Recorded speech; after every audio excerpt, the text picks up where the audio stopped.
Find the x-intercepts, local maximums and minimums of the function. First of all, to find the x-intercepts, all we have to do is set the parentheses in each of these cases equal to 0. The fact that they are squared simply means that each of those has a double root. In other words, both parentheses would be written twice, but we would get the same answer.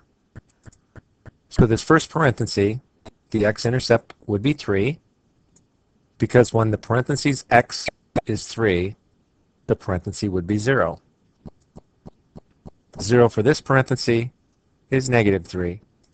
Again, because if x were negative 3, the parenthesis would be 0. We now graph to find the local maximums and minimums. We start by putting the equation in the y equals area. In graphing, we see that we have the graph hitting 2 places on the x-axis.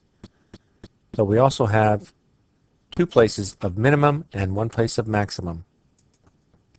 The maximum and minimums can be found by again using the second trace button where the minimum and maximum can be found.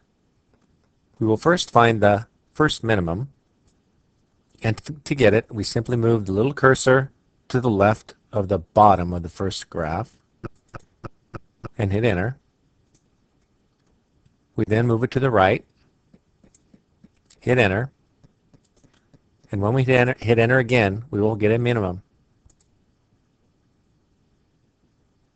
And it is at negative 3.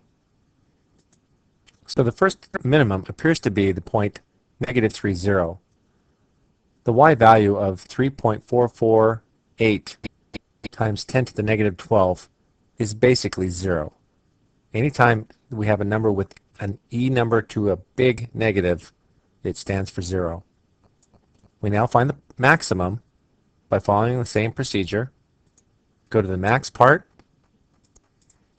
to the left bound,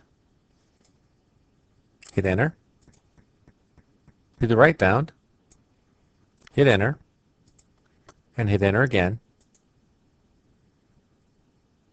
And the maximum is negative 1.15 or times e to the negative 6th, which is approximately 0. And the y value is 6.75. So the maximum there is 6.75. We now go find the third value, which is the second minimum. Finding the left bound, enter, right bound, enter, enter, and that value is positive 3, 0. So using the maximum and minimum functions on the calculator allows us to find those values for the function.